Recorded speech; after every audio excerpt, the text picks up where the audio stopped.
hail, we love thee, are great. Citadel of learning, we call on God to help us to acquire knowledge for development.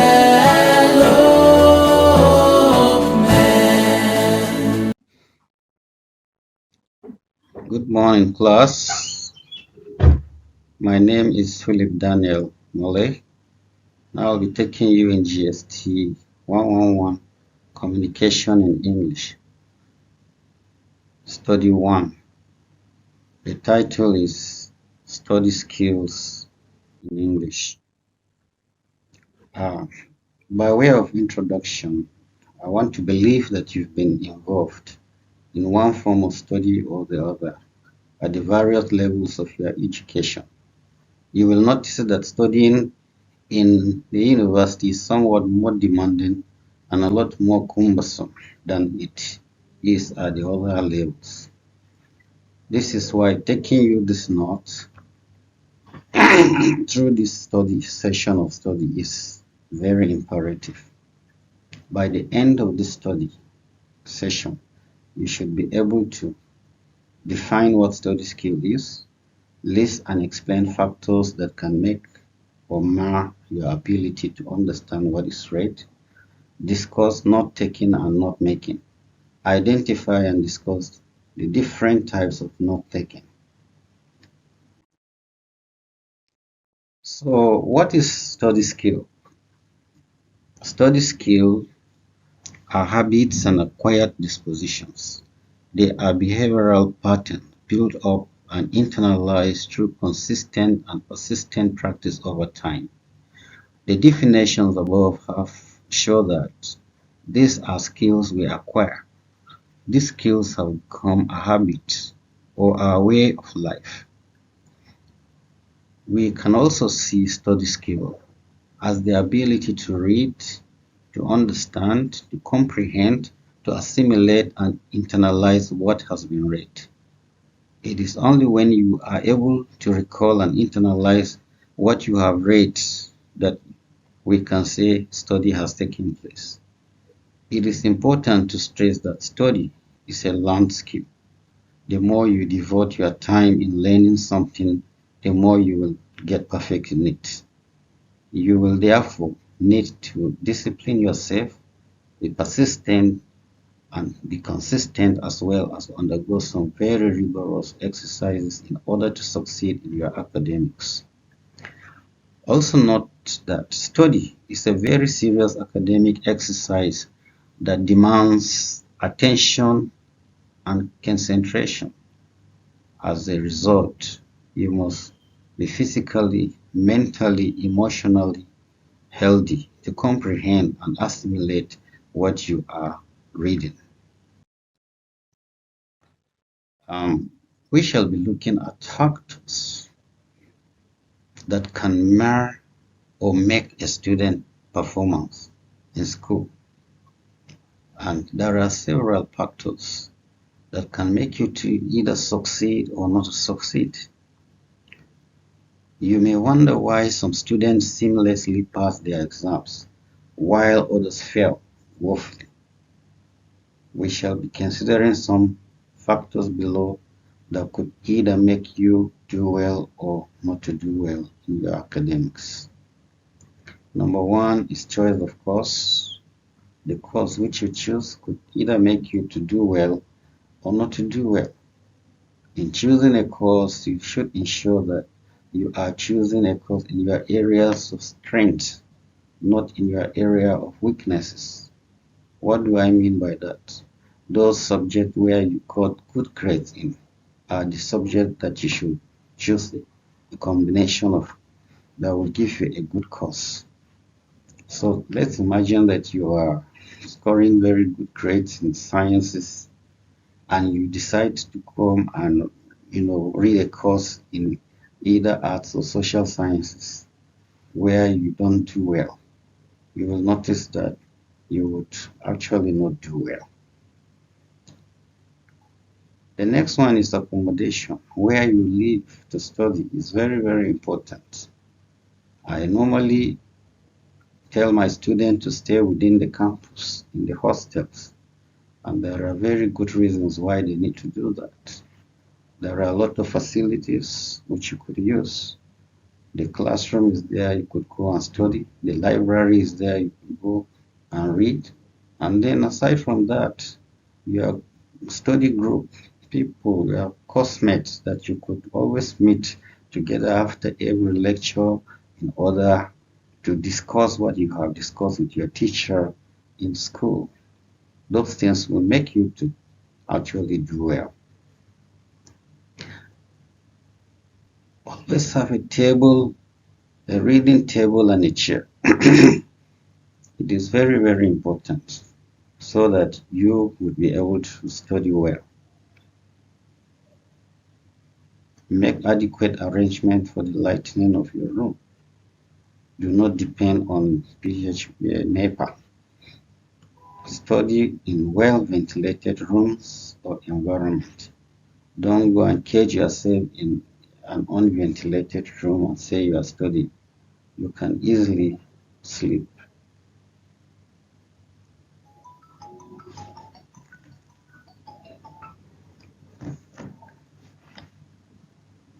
The use of drugs and stimulants.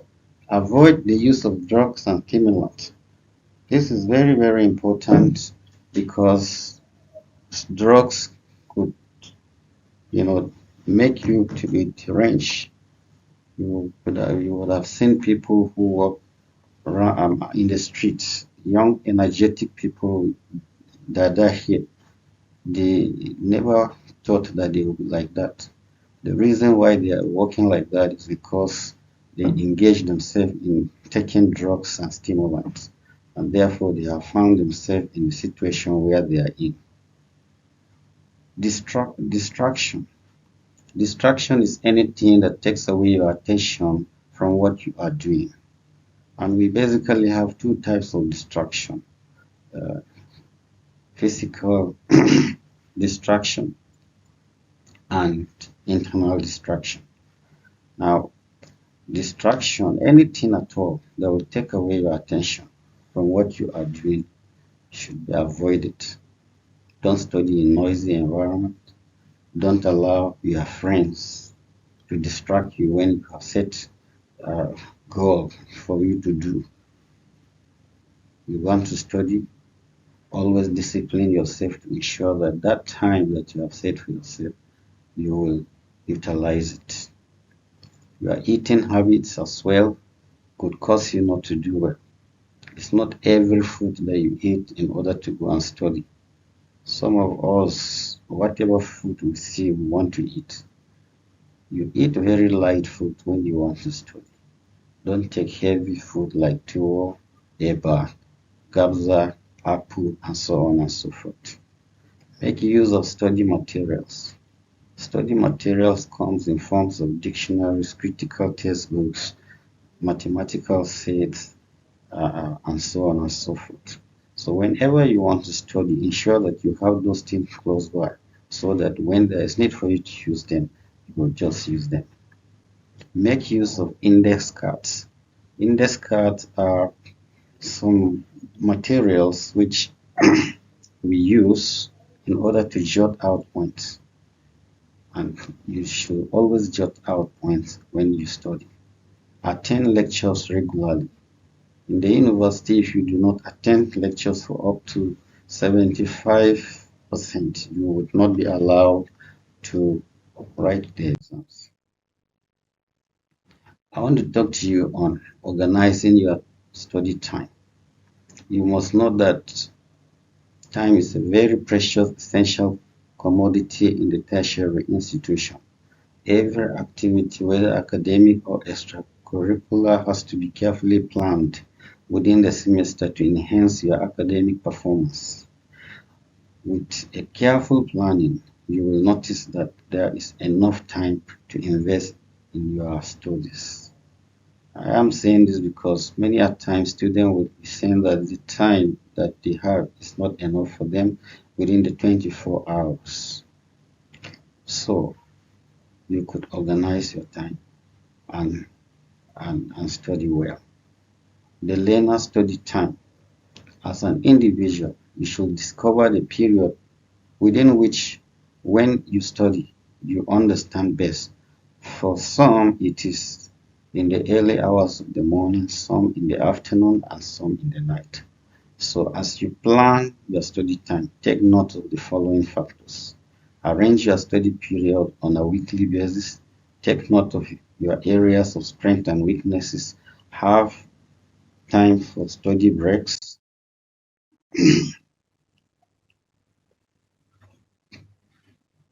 And then the next the subtopic is study methods. By study method, we refer to how you choose to effectively study for maximum output. You may consider the following points. 1. A planned personal study. 2. Selection of an appropriate place to study. 3. Effective use of the library. Use of textbooks and references. Effective study group. Adequate rest and sleep. Recreation. Adequate feeding. Maintenance of good health. These are very important. Next thing we want to look at is note taking. What do we mean when we talk of note taking? Note taking is the art of writing down major points and important details you hear or read from textbooks, manuals, and lecture notes. It also involves writing down what you listen to during lectures, tutorials, seminars, and so on and so forth. The main purpose of note taking is to summarize the content of a lecture or a written text into its most important point with the aim of reading, recalling, and evaluating the substance of the note at a later stage. It helps to force concentration and ensures active study, which is in conformity with our objectives to understand, to recall, and recall everything, the content of what is being studied. What then is note making? Note making is what you are thinking and making up to develop an essay. For instance, if you were given a topic to write an essay on, you would need to outline the points one after the other before you start writing. The point you outline will enhance cohesion and unity in the essay. This is what we refer to as note making. Note that the process you used in note making is the same with note taking. The only difference is that you are reading and taking notes from either a lecture from a textbook or in note taking on or the other.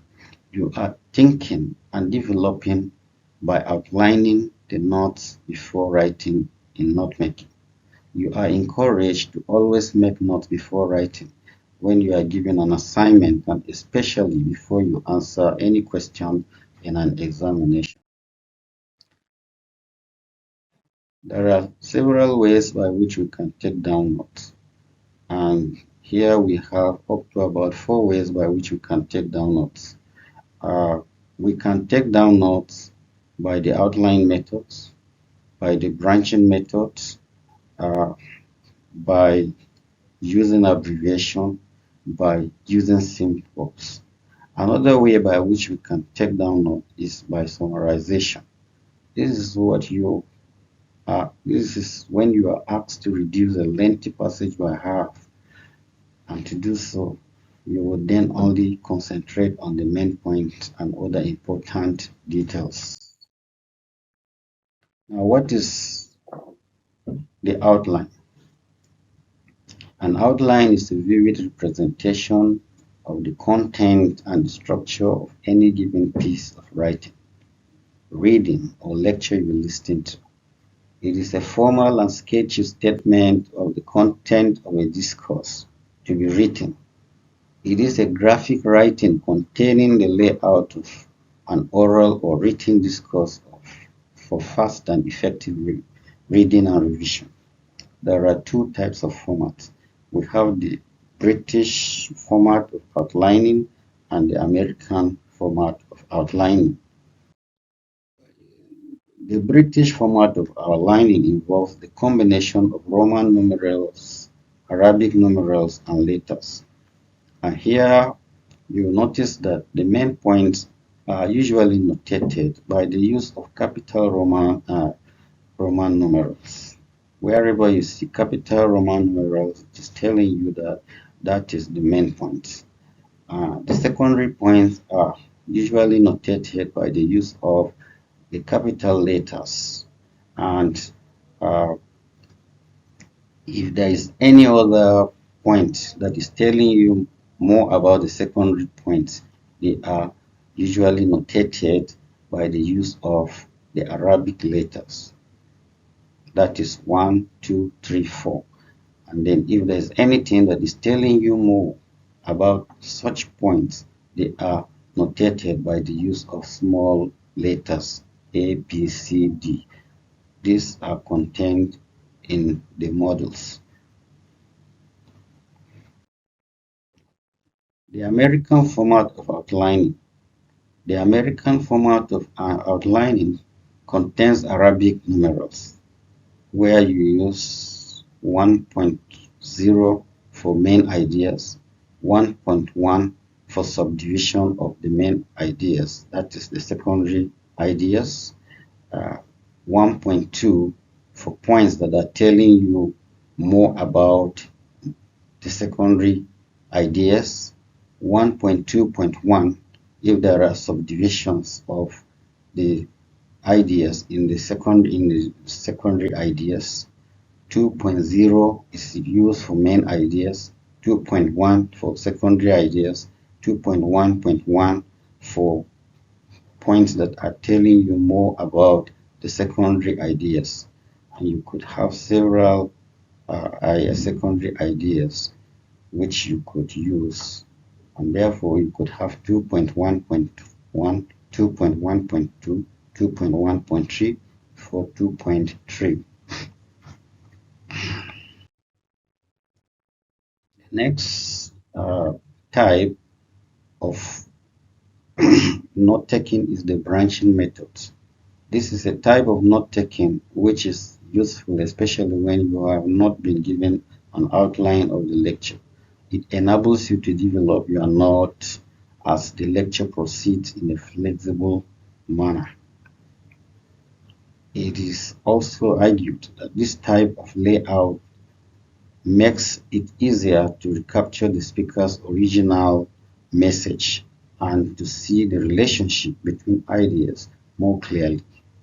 And in this figure 1 diagram that you see, normally the topic is acquiring information, and so the topic of any lecture is usually put on a plain sheet, in a cycle on a plain sheet, and then the main points there are usually shown by the use of lines. Of course, here in this one, we see that student can acquire information from lecturers, from their tutors, and they could do that from lectures, from tutorials, and from seminars. And the other one says students could acquire information from other experts, and we have such things like the television, listening to radio, and so on and so forth. And then the student could acquire information from fellow students. This could be done through seminars which they attend, tutorials which they attend, and conversation which they involve in. Finally, student could develop his own ideas. So you will be able to see the fact that the whole point graphically. We could use abbreviation as well. These are very, very indispensable in good note taking. They are used in order to make notes more quickly. You must decide which words to abbreviate and how to abbreviate them. We could also use symbols. Symbols are used in note taking and note making. Most of the symbols are usually mathematical signs.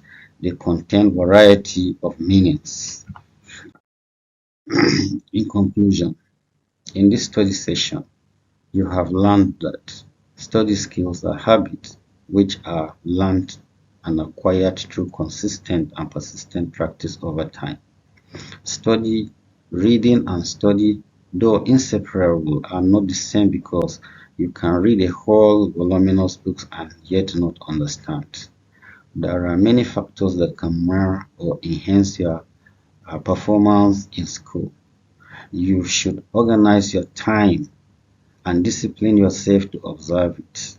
Note taking does not mean taking down notes word for word as it is detected by the lecturer, but the ability to take down the major points, secondary points, and other important details. There are different ways by which you can take notes, such as the outline method, the branching method, the use of abbreviation, and the use of symbols. Thank you for listening.